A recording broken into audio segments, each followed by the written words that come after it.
Today's story is so quiet it almost hurts. Set deep in the American West, where floodwater cuts roads in half and loneliness settles heavier than dust.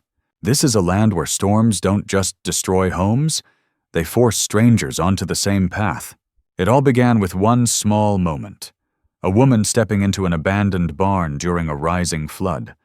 A simple choice that would change two broken lives forever. Before we kick off this adventure, don't forget to hit like on the video and let us know in the comments where you're watching from. Out here, people used to say grief behaved like frontier dust. It slipped through every crack, settled deep into the bones, and no matter how hard you swept, it never truly left. It etched itself beside your eyes and echoed inside empty rooms.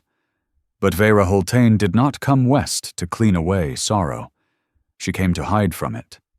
Vera was 26 years old, yet her gaze carried the weight of someone who had lived far longer than that. Folks might have expected a lone young woman traveling with a heavy leather satchel to be a schoolteacher. She was not. Her bag held no chalk or books. Instead, it clinked softly with glass vials, dried bundles of sage, and small tin jars of salve. Vera was a midwife and herbal healer, fleeing the suffocating cities of the East, places where smoke clogged the lungs and grief pressed too close to breathe. She was running from a house that had gone silent after sickness claimed everyone she loved. She had learned a cruel truth. Knowing how to heal others does not always mean you can save your own. The territory ahead was supposed to be empty. It was meant to be a place where a woman could vanish. But the West has a habit of mocking plans. 3 days out from the last town, the weather turned. The sky, usually endless and blue, bruised dark, purple, and black. The rain did not fall gently. It struck the land like fists. Dry washes swelled into raging channels of mud and debris, swallowing the road whole. The stagecoach driver, a man more faithful to whiskey than judgment, took one look at the rising water and made his choice. He cut the horses loose and rode for higher ground, leaving the coach and Vera abandoned in the flood. She fought forward through the storm, clutching her leather bag to her chest as though it held her very soul. Through sheets of gray rain, she spotted the outline of a structure ahead. It was not a town. It was a dying trading post known as Ashvale Crossing, perched dangerously close to the canyon rim. Soaked, shaking, and barely standing, she did not seek the main house. She found the barn. Inside, the air smelled of wet hay and rusted iron. It was dark, but dry. She collapsed against the wall and listened as thunder rolled through the ground itself. She never heard him enter. He moved with the quiet certainty of a man who understood land far better than people. One moment she was alone, and the next, a shadow peeled away from the gloom. It was Cale Drisk. He was 29, broad-shouldered, dark hair tied back, a blacksmith by trade, and a pariah by reputation. His silence carried more weight than shouting ever could. Born between two worlds, he belonged fully to neither. The town miles away distrusted him. The people of the hills did not claim him either. Kyle stood like a man long accustomed to solitude, as though the earth itself were the only companion he trusted. He lifted a lantern, its glow catching the sharp lines of his face. His eyes were calm, unreadable, studying her as though measuring the cost of her presence. He did not offer a hand. He did not ask her name. He only looked at the shivering woman crouched in his barn, with quiet irritation mixed with weary acceptance. "The water will pull back by morning," he said at last. His voice was low, rough from disuse. "You can leave then." Vera pushed herself upright, brushing rain-soaked hair from her face. She noticed the stiffness in his posture. the way he held himself like a man braced for impact. "I didn't mean to trespass," she said. "The driver—" "He left," Kyle replied flatly. "People always do." He turned away, already dismissing her. "This place takes things, Miss Holtain. It doesn't give them back." As he moved, the lantern shifted, and Vera saw it. His left hand was wrapped in a rag dark with old blood and fresh grime. He held it tight against his side, trying to hide the tremor running through his arm. She recognized the signs instantly. Infection. The fast kind. The deadly kind. The sort that killed strong men who waited too long out of pride. Vera did not hesitate. She was exhausted. She was grieving. She was unwelcome. But she was a healer first. "Wait," she called. Kyle paused, one hand resting on the barn door. "Your hand," she said, surprised by the strength in her own voice. "It's infected. I can smell the fever from here." Kyle looked back at her, his jaw tightening, his expression hardening. "It's fine."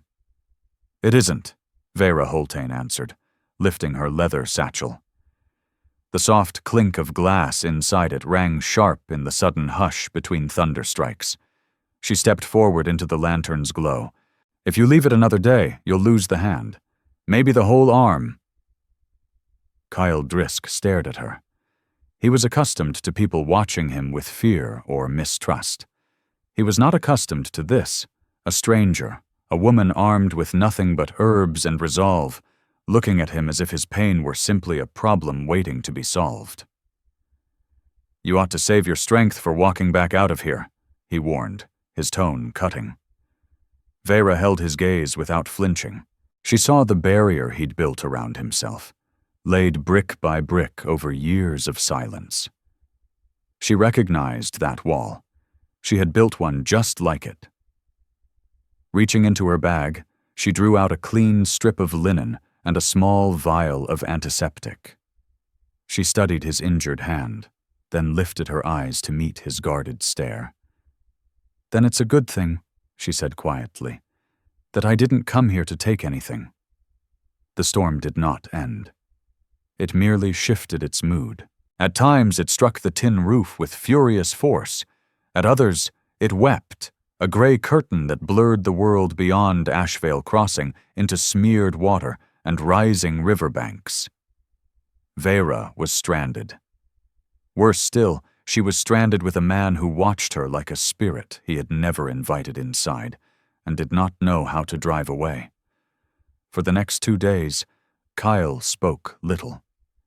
He buried himself in the forge, turning noise into armor. From dawn until long past sunset, the rhythm of hammer against anvil rang through the damp air, clang, clang, clang, violent and unyielding. It was the sound of a man trying to force order onto a world that refused to make sense, or perhaps trying to silence the burning pulse in his injured hand. He worked with reckless focus. Sparks burst around him like angry fireflies. His good hand clenched the tongs while the bandaged one hung stiff and useless at his side. Ignoring the red streak creeping up his wrist, Vera stayed clear of him. She was a guest by accident, not welcome. But she was not a woman capable of sitting idle while decay settled in. She had spent her life beside sickbeds and birthing mats. She knew how to wait, but she also knew how to see, and what she saw hurt more deeply than the storm itself. The trading post, she realized, was not simply untidy. It was abandoned from within, not the neglect of laziness, but the wreckage of a man who had forgotten why comfort mattered. Dust lay thick on the mantel, heavy enough to mark with a finger. The windows were filmed with soot and grime so dense the daylight failed to reach the floor. In the kitchen, a cast-iron pan rested on the stove, crusted with the remains of a meal burned and forgotten days earlier. This was a house that no longer remembered laughter. A house that had surrendered. Vera stepped to the rear door and stared out at what should have been a garden. Instead, it was a graveyard of brittle stalks and strangled weeds. Sagebrush had reclaimed the rows where beans or corn once lived. Kyle had allowed the land to take it back, just as he was allowing the infection to claim his hand. "He thinks he deserves this," she murmured to the empty room. "He thinks he deserves the dust." Back east, kindness had often led her into trouble. She had a habit of offering it even when it was not asked for. She could not mend the flood. She could not fix the broken stagecoach, but she could mend a window. She did not ask permission. She knew he would refuse. He would tell her not to touch his things, not to leave evidence of her passing. So she moved quietly, treating the building as she would a fevered child, slowly, carefully, without sudden motion. She found a bucket and a rag. She scrubbed the soot from the window panes until gray storm light spilled inside, surprised to rediscover the floorboards beneath. She swept away the dust. Not all of it, just enough so the house could breathe again. From a sack of dried beans, she gathered what little she could. Braving the mud near the riverbank where the water had not yet risen, she foraged wild onion and a handful of rosemary that had survived neglect. By late afternoon, the scent of wood smoke and herb-seasoned stew drifted toward the barn, warm, domestic, out of place in a structure that smelled only of iron and damp leather. Inside the forge, the hammering stopped. Kyle stood beside the anvil, swaying slightly. The forge burned hot, yet a bone-deep chill crawled from his wounded hand toward his chest. When the smell reached him, it stirred a memory he forced himself not to follow. He lifted the tongs again, trying to lose himself in work. But his grip failed. The iron bar slipped and clattered to the dirt floor. The world lurched sideways. Sparks stretched into long, wavering ribbons of light. And then everything tilted. He reached for the workbench to catch himself, but his legs turned useless beneath him. From inside the house, Vera heard the crash. Not the steady rhythm of labor, but the heavy, final sound of something collapsing for good. She didn't run. Panic served no purpose in moments like this. Instead, she moved with practiced speed, pushing through the barn doors in one smooth motion. Kyle Drisk lay on the ground, curled protectively around his injured arm. His breathing came shallow and broken, each breath scraping out of him. "Kyle," she said, dropping to her knees beside him. Mud soaked the hem of her skirt, but she gave it no thought. She pressed a hand to his forehead. Heat flared beneath her palm, not warmth, but fever, raging and wild. He flinched, his eyes snapping open, glassy and unfocused. "Don't," he rasped, trying to force himself upright. "I'm fine." "You're a terrible liar," Vera said gently, "and an even worse patient." She didn't ask if he could walk. She slipped his uninjured arm over her shoulder and braced herself beneath his weight. He was heavy, solid muscle turned useless, but she had dragged women from birthing beds and men from sick rooms before. Step by dragging step, she guided him across the yard and into the house she had cleaned. She eased him onto the narrow cot against the wall. He was too weak to resist now. The infection had won the argument he'd been fighting for days. Vera lit the lamp. Its glow caught on the cleaned windows, throwing back a warmth the room had not known hours earlier. She opened her leather satchel. The click of the clasp sounded unnaturally loud in the stillness. She laid out her tools, a small sharp blade, a needle, a spool of silk thread, and a bottle of strong spirits. "This is going to hurt," she warned as she unbuttoned his sleeve and peeled away the filthy bandage. The smell rose immediately, sharp, sweet, unmistakable. Rot. The wound was deep and uneven, likely from slipped metal or a jagged blade. The flesh around it was swollen and angry. Kyle watched her through half-lidded eyes, expecting the look he'd seen his whole life, revulsion. To the town, He had been something half-made. To the tribe, a traitor. Now he was a filthy, dying man laid bare by storm and fever. He waited for her to recoil. From the blood, from the contrast of his skin against the white sheet. Her face never changed. She studied the injury with the same calm focus she'd used when scrubbing soot from the windows.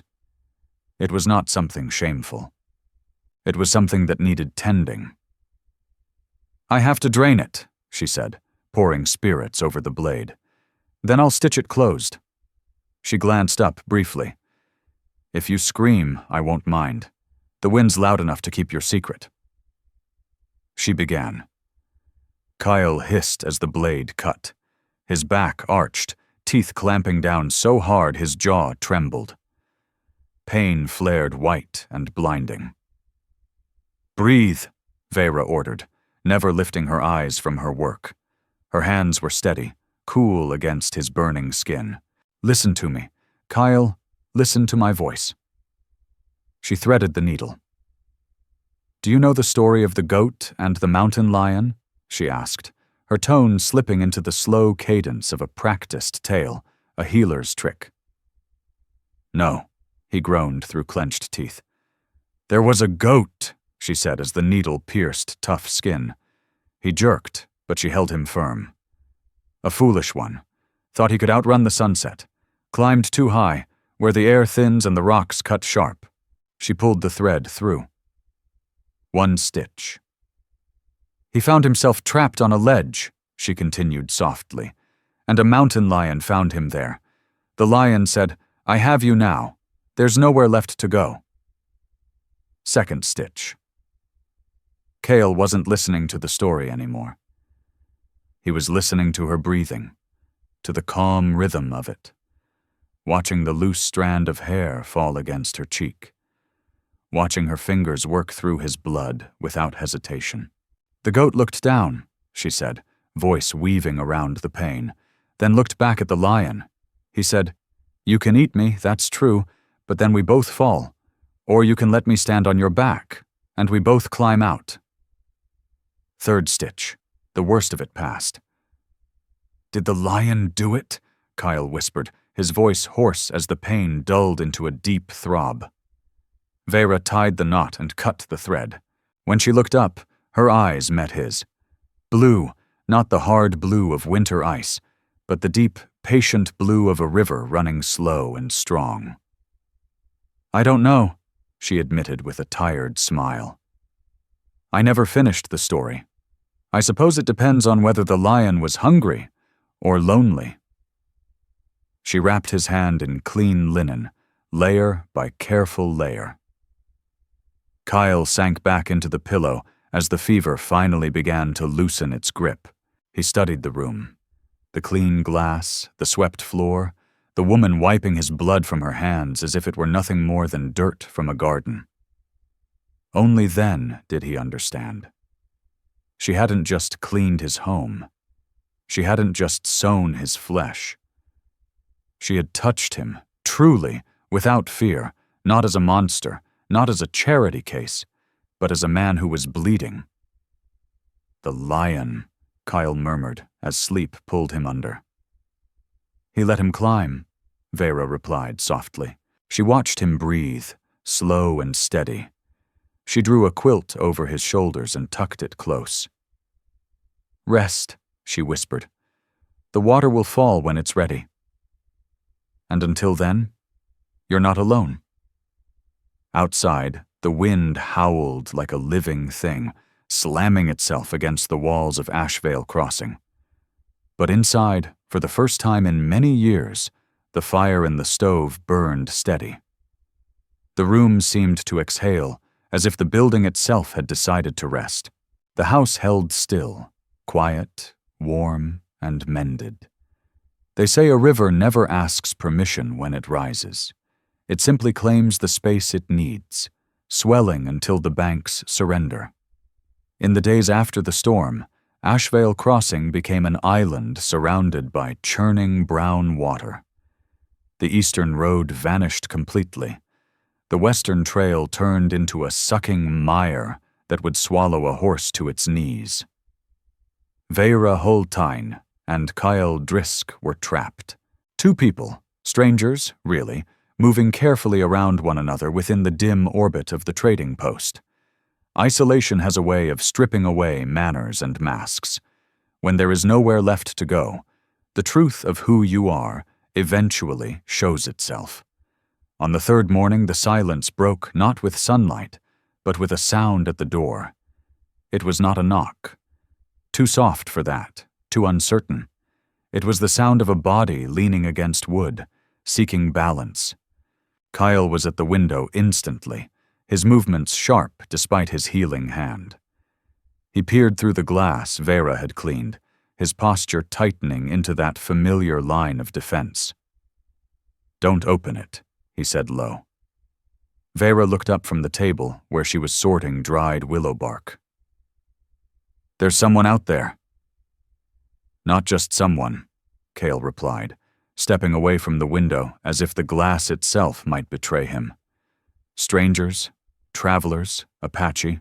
He turned toward her then, and she saw what lived beneath the hardness in his eyes. It wasn't fear of the people outside. It was fear of losing the sanctuary he had fought so long to keep unseen. "If the town finds out I'm sheltering them," he said tightly, "they'll burn this place to the ground. I told you, people expect payment. You don't give things freely out here." Vera rose slowly. She heard the sound again, a low murmur this time, then the unmistakable thin cry of a child, quickly hushed. "They're not asking for charity, Kale," she said, walking past him.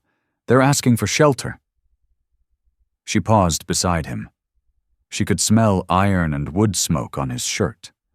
Her gaze fell to his hand, the one she had stitched, the one healing because she had refused to turn away. "A roof is just wood," she said softly, but with a firmness that made him still. "Wood and nails don't mean anything until you decide who's allowed beneath them." Outside on the porch stood 5 figures. An older woman, her face carved with deep lines, clutched a blanket around her shoulders. Beside her stood 3 children, eyes wide and dark, watching Vera with the cautious stillness of small creatures who understood that sudden movement often meant danger.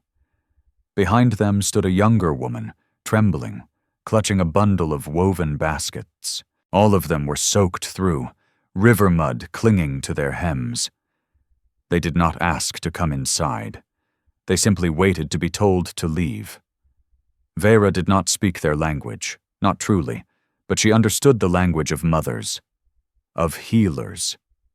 She stepped back and opened the door wide. "Come in," she said gently. "Please."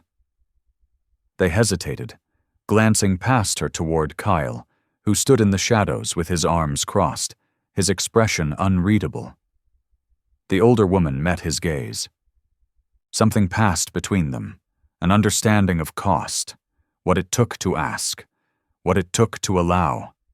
Kale gave one short nod. And just like that, Ashvale Crossing stopped being a tomb. It filled with breath, with movement, with life. The days that followed became a quiet lesson in how trust is built. Not all at once, but slowly, board by board. Vera took charge of the interior. She pushed crates together to form beds. She divided the small stores she found in the pantry.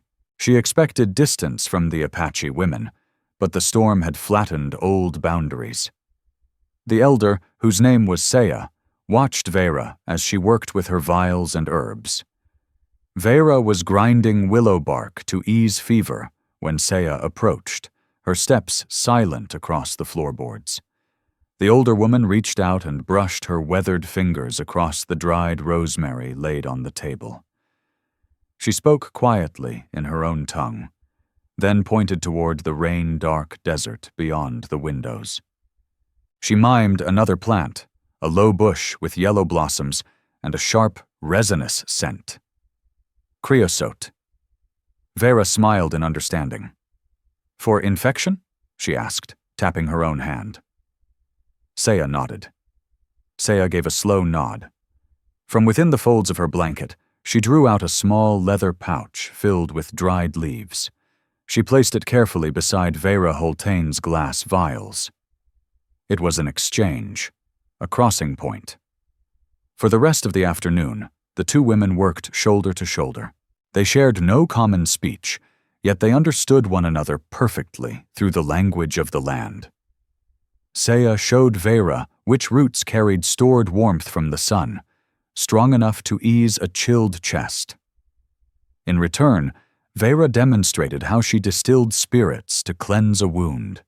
Together they crushed leaves, blended salves, and measured powders. Soon, the air inside Ashvale Crossing grew heavy with the mingled scents of sage, rainwater, and medicine. Cale Drisk, meanwhile, found himself pushed to the outer edges of his own home, and still he could not bring himself to leave it. He told himself he was standing watch. He paced the yard's perimeter, eyes sweeping the horizon for riders from town. Yet time and again his gaze drifted back toward the interior. He noticed how the children, frightened at first, slowly began to soften. Children always did. Once they were dry and fed, Vera opened a tin of peaches she had been saving. She handed out the sweet slices as though they were precious coins. Before long, curiosity replaced fear. One of the boys, small, with dark hair falling into his eyes, discovered a pile of scrap wood near the hearth.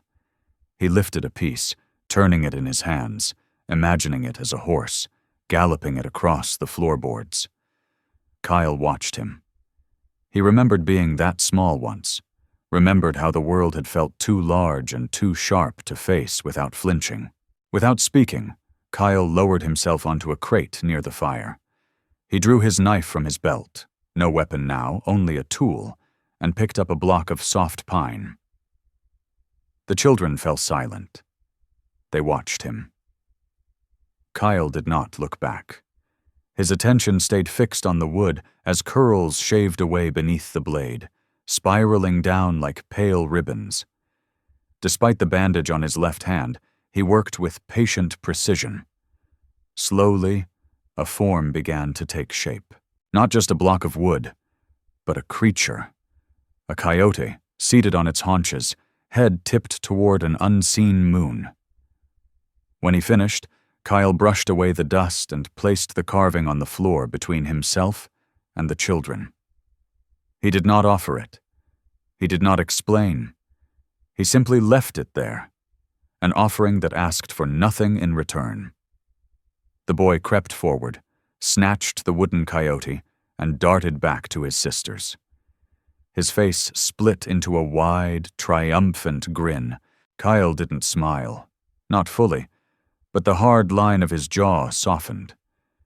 He picked up another piece of wood and began again. Vera saw all of it. She noticed how he patched the leak above the corner where Raku and the baby slept, working quietly so as not to wake them. She saw how he pretended not to notice when the children copied his stride, their small boots thudding across the floorboards. She saw a man trying desperately to convince the world he was made of stone, while everything he did revealed something far more forgiving beneath the surface. The feeling between them did not strike like lightning. It grew the way moss grows along a riverbank, slow, quiet, inevitable. It lived in the spaces between words, in the mornings. Vera woke before the others, stirring the fire against the damp chill. She brewed coffee thick and dark, the way Kyle preferred it. Filling a tin cup, she carried it out to the forge. Kyle was already awake, studying the sky. She set the cup on the anvil without comment. She never said, "I made this for you." She simply left it there.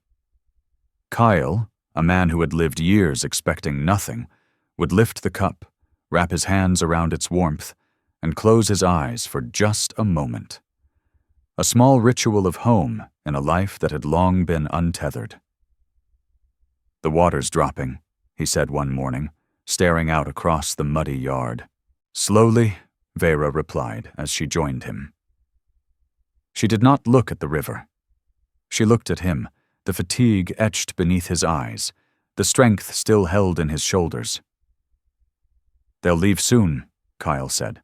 "Then the town will start asking questions." "Let them," Vera answered calmly. "We have nothing to hide."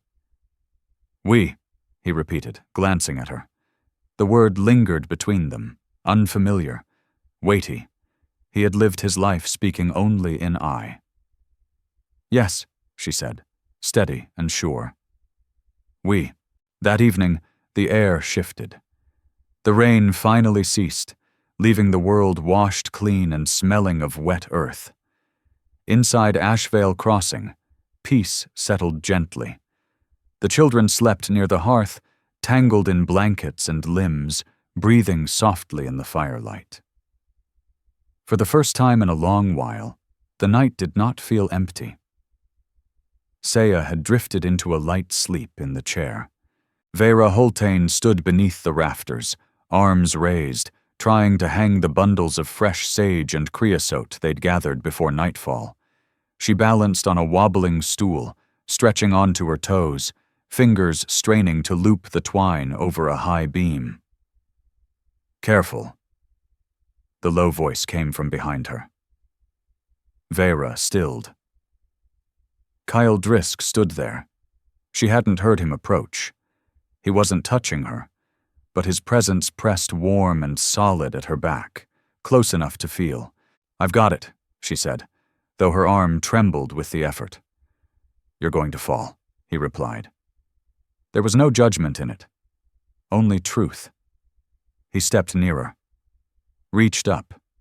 His arm brushed against hers, his sleeve pushed back to reveal the strong lines of his forearm. He took the bundle from her hand. Their fingers grazed, rough, calloused skin against hers, and the contact sent a shock through her sharper than thunder. Kyle tied the twine easily, height giving him the advantage. But when he finished, he didn't step away. He remained behind her, close, hemming her in between the ladder and the wall. Vera lowered her heels to the floor and turned slowly. They stood inches apart. The room lay dim around them, lit only by dying embers in the hearth. In the low glow, she could see flecks of gold in his dark eyes. She noticed the slow pulse beating at the base of his throat. She inhaled. Wood smoke. Rain. The faint metallic scent of the forge, all mingled with the herbs drying above their heads. "You're changing this place," Kyle murmured, his voice rough, like gravel crushed beneath a boot heel. He glanced upward at the rafters, at the plants transforming the gloomy post into something that smelled alive. "You're making it smell like something else." "Like what?" Vera whispered. He looked down at her then. His gaze drifted to her mouth before returning to her eyes. Fear flickered there. Not of the town, not of the flood, of this, of her. "Like hope," he said. The word sounded unfamiliar on his tongue. "Hope is dangerous, Vera. It makes a man careless, makes him stop watching the horizon." She didn't step back. She didn't look away. Instead, she lifted her hand, hesitating only a breath before resting her palm against his chest, directly over his heart. She felt its heavy, steady rhythm beneath her fingers. "Hope isn't dangerous," she said softly. "Only if you're afraid of losing it." She met his eyes. "You can't lose what you give." Kyle stopped breathing for a moment. Then he covered her hand with his own. His grip was firm, calloused, the hand of a man shaped by iron and labor. But he didn't push her away. He held her there, anchoring himself to her touch. "I've already lost enough," he whispered, the words torn loose from somewhere deep. "I don't know if I can survive losing more." "Then don't," Vera replied. "Don't lose it. Keep it." She swallowed. "Keep us." For a long moment, nothing moved. The fire crackled softly. The children slept nearby, breathing slow and even. The miles of difference between them, culture, silence, years of solitude, seemed to fall away, leaving only a man and a woman standing in the quiet of a mended room. He didn't kiss her. Not yet. The moment was too fragile, too new. But he squeezed her hand, a wordless promise, before gently stepping back. "Get some rest," he said, his voice hoarse. "Tomorrow we'll see what the river's left behind." He returned to the window to stand watch. But this time, he wasn't guarding a building. He was guarding something far more fragile, the hope hanging from the rafters, scented with sage and rain. Outside, the river finally began to withdraw, as rivers always do, leaving behind a land heavy with mud and silence, the roar replaced by the slow, sucking sound of earth drying once more. The ground made a soft, sucking sound as it tried to drink its fill of the retreating flood. Inside Ashvale Crossing, the air felt held in suspension, as if the building itself were waiting. Saya and the Apache travelers were gathering their belongings. They moved with the quiet urgency of guests who understood they had stayed too long. Not by choice, but by circumstance. Vera Holtan folded blankets with careful precision, though her attention was elsewhere. She heard it before Cale Drisk did. Not wind, a rhythm, heavy, uneven, the wet slap of hooves striking puddles that still drowned the road. Cale was at the door in an instant, rifle already in his hands. He didn't bother with the window this time. He cracked the door open, the barrel of the Winchester resting easily along his arm.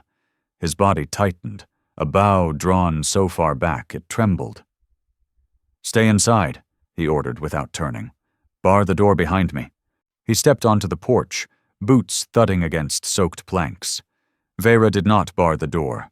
She crossed to the window. There were 6 riders. Men on horseback, coats streaked with mud and long travel, hats pulled low, faces half hidden. They were not soldiers. They were not lawmen. They were the kind who drifted into a territory after disaster. Men who followed ruin the way vultures followed smoke. Scavengers. Coyotes wearing human skin. They halted at the edge of the yard, their horses stamping nervously in the muck. The one in front leaned forward in his saddle. His beard grew in patchy clumps like scrub brush, and his hand rested lazily near the pistol at his hip. "Mornin', half-breed," the man called. His voice was raw, tired, and dangerous. "Looks like you stayed dry." "Dry enough," Cale replied flatly.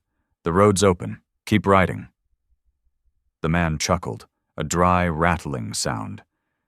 "We're short on supplies. Flood took our pack mule. Need flour, coffee." His eyes drifted past Kyle toward the building. "And we heard you might have picked up some company, some skins that don't belong on this side of the river." Kyle tightened his grip on the rifle. 6-1. His stitched hand throbbed against the stock, but he showed no sign of it. He stood squarely between the men and the doorway, a single line of refusal. "I have nothing for you," he said. "Turn around." The leader spat into the mud. "Don't think I will." "I think we'll come in. Take a look around. Maybe take the supplies." A grin split his face.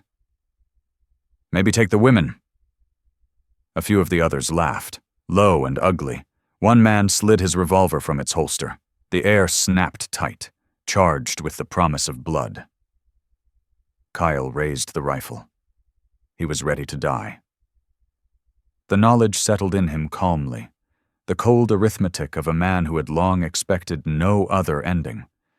He might take 2, maybe 3, but none of them would cross that threshold. Then the door opened, not violently, deliberately. Kyle flinched and shot a glance over his shoulder. "I told you to stay inside," he hissed. Vera walked past him. She carried no weapon. She wore only her dust-stained travel dress, her hair pulled back in a severe knot. Empty hands, steady steps. Yet in that moment, her presence weighed heavier than the iron Kyle held. She moved to the edge of the porch, directly into the line of fire. "Get back inside!" Kyle shouted, panic cracking his voice for the first time. She didn't turn. Her gaze swept over the riders, passing the leader entirely, until it settled on a younger man near the back. He sat stiff in his saddle, pale, shivering despite his coat pulled tight around his throat. "Taryn Fox," she said. Her voice wasn't loud, but it carried across the yard like a struck bell. The young man jerked upright, eyes widening. The leader frowned and glanced over his shoulder. "You know this woman?" Vera stepped down into the mud. Slowly, deliberately, without fear. One step, then another. Vera Holtain moved toward the horses, unarmed, unflinching, terrifyingly calm. "Taryn," she said again, "how's the fever? Did the willow bark bring it down?"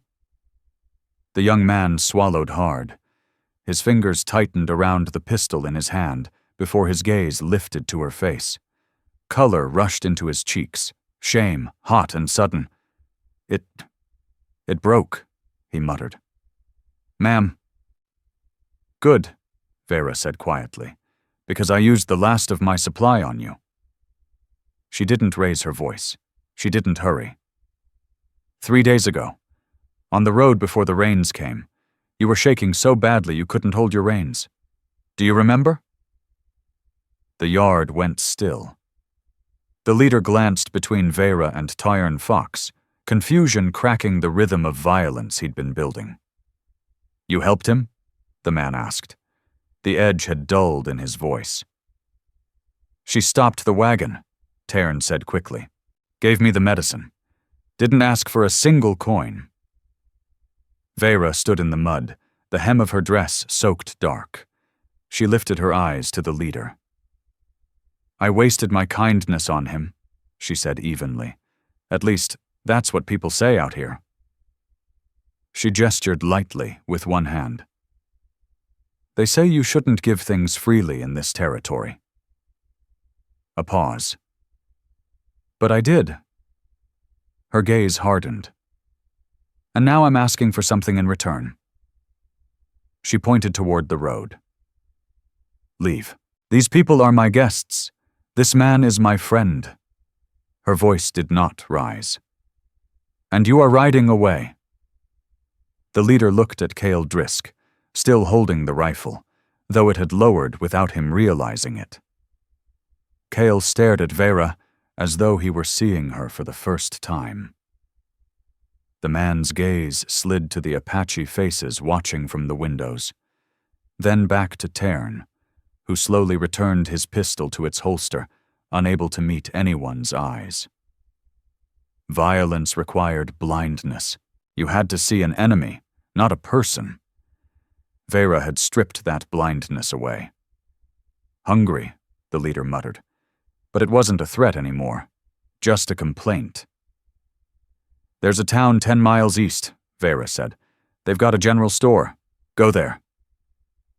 The man sat silent for a long moment, jaw working as he chewed the inside of his cheek. He studied the rifle. Kyle's hands. Then the woman standing in the mud like judgment given flesh. "Let's go," he muttered, yanking his reins. One of the others hesitated. "I said go," the leader snapped. He turned his horse. As he passed Vera, he tipped his hat, not fully, not kindly, but enough to acknowledge something he hadn't expected to find. Taryn lingered. "Thank you," he whispered. Again. "Ride safe, Taryn," she replied. They watched until the riders shrank into the horizon, until the sound of hooves dissolved into the vast silence of the plains. Only then did Vera turn. Kyle still stood on the porch. The rifle slipped from his grasp, and struck the wood with a loud crack. He was shaking, not a tremble, but a deep, violent shudder that seized his entire body. Vera climbed the steps. She said nothing. She simply reached for his hands, both of them, the strong one and the healing one. "You could have died," Kyle choked. His eyes were wide now, stripped bare of every defense. "You foolish woman, you walked straight into a gun." "I knew he wouldn't fire," she said softly. "You didn't know!" he shouted. Fear wrapped in anger. "You gambled with your life. Why? Why would you do that?" He pulled away and turned his back, bracing himself against the wall of Ashvale Crossing. One hand dragged down his face. "I can't do this," he whispered. "I can't watch it happen again." Vera stepped closer. "Watch what happened." He turned. His face was raw, the silence he'd worn like armor for years shattered at his feet. "Her name was Orla," he said. The word came out stiff, rusted, like a key forced into a lock untouched for a decade. "She was like you, gentle. She planted flowers in the dust, thought she could love this land enough to make it love her back." He stared toward the empty horizon. "The winter of '78 took her. Fever." His jaw clenched. "I did everything." "I worked myself raw," Kyle Drisk said. "Traded everything I owned for medicine, every tool, every favor." His jaw tightened. "And the land took her anyway." He looked at Vera Holtain, his eyes bright with tears he refused to let fall. "It crushed her." He swallowed hard. "I buried Orla beneath the cottonwoods, and I swore I'd never let anything gentle live in this house again. Because gentle things break, Vera." His voice shook. "They break and leave you with nothing but edges sharp enough to cut." He stood trembling, waiting for her to agree, waiting for her to understand the logic of his isolation. Vera lifted her hands and framed his face. His skin was rough, carved by sun and wind, marked by fire and iron. Yet beneath her palms, he was warm, alive. "Oh, Cale," she whispered. She took his stitched hand, the one hardened by years of work, and pressed it against her cheek, letting him feel the warmth of her skin, the proof of her life. "You've got it backward," she said gently. "Look at the willow by the river. When the flood comes, the oak stands rigid, proud, and it snaps, but the willow bends." She held his gaze, steady as roots. "It lowers its head to the water. It lets the storm pass through." Her voice softened. "Gentle things are the strongest, Cale. They bend, they survive." "You didn't break." She smiled faintly. "You're still standing. And so am I." A sound tore from his chest, half laugh, half sob, as he leaned into her hands. His forehead rested against hers. The tension that had kept him upright for years finally gave way, but he did not fall. She held him. "You stayed," he breathed, as though the words still didn't make sense. "I'm not going anywhere," she promised. At that moment the clouds parted. A single beam of sunlight spilled across the muddy yard. It didn't dry the earth. It didn't mend fences or erase scars. But it was light. And for the first time in a long while, the man standing in the doorway wasn't staring at shadows. He was looking toward the brightness, and toward the woman who had carried it in with her. The days following the departure of the riders passed quietly. But it was a different silence than before. Not the suffocating hush of a house bracing for pain, but the deep, settled stillness that follows rain, when the ground drinks fully and roots stretch beneath the surface. The river finally slid back into its banks, revealing the eastern road once more. Scarred and muddy, yes, but passable. The world was opening again. Saya and her family were the first to leave. There were few words. None were needed between people who had endured a storm together. Saya pressed a small woven basket of sweetgrass into Vera's hands, a scent she would forever associate with shelter. Kyle walked them to the far edge of the property. His rifle rested over his shoulder, not as threat, but as promise. He watched until they faded into the shimmer of heat on the horizon, reclaiming the solitude he had once guarded so fiercely. Only now, it no longer meant loneliness. Inside Ashvale Crossing, the air held the weight of a decision still unspoken. Vera stood in the center of the main room. Her leather satchel, the one that had carried her grief all the way from the east, rested on the table. Buckled shut, her dresses folded neatly inside, glass vials secured in their padded slots. She brushed her hand over the worn strap. She had come here to disappear, and now the storm was over. The stagecoach would pass by noon. She could leave. She could keep running until she found a place untouched by ghosts. Boots sounded on the porch. Kyle stopped in the doorway. He didn't step inside, and he didn't turn away. He leaned against the frame, studying her. He looked different from the man she had found collapsed in the barn. The darkness in his eyes had eased, replaced by something quiet and steady. He glanced at the bag, then back at her. "The road's open," he said. His voice was calm now, stripped of the sharp edge it had carried only a week earlier. Vera Holtain lifted her eyes to his.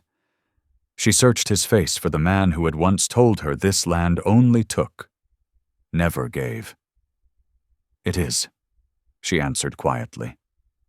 Silence settled between them, alive with drifting dust caught in the sunlight. Cale Drisk looked down at his hands, the one that had healed, and the one still marked by the faint scar of her needle.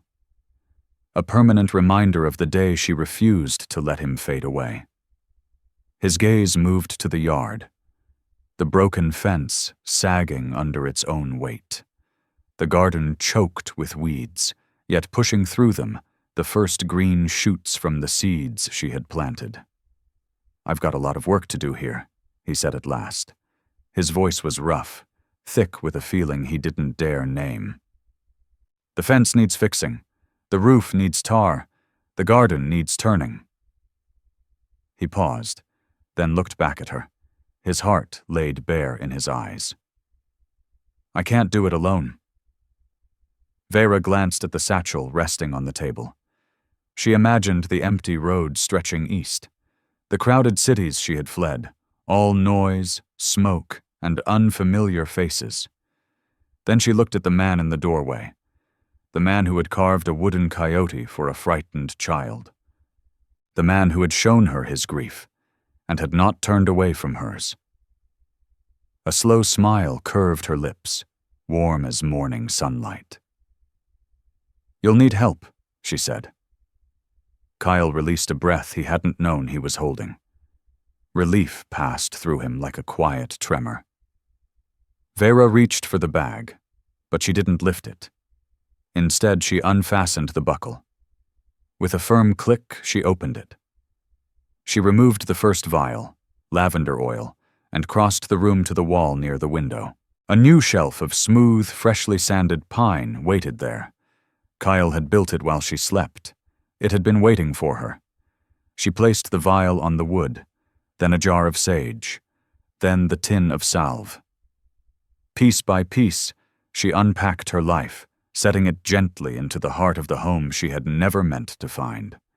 Ashvale Crossing was no longer a stopping place. It was where the road ended. They say time heals all wounds, but that isn't quite true. Time only moves forward. It is love, stubborn, inconvenient, and quiet, that does the mending. Vera learned that you don't find home by following a map. You find it in the eyes of someone who sees you fully, scars and all, and chooses to stay. In the end, the only things we truly own are the things we give away. And that, my friends, is the story of Vera and Kyle Drisk. Finally, let me send my deep thanks to you. Thank you for listening.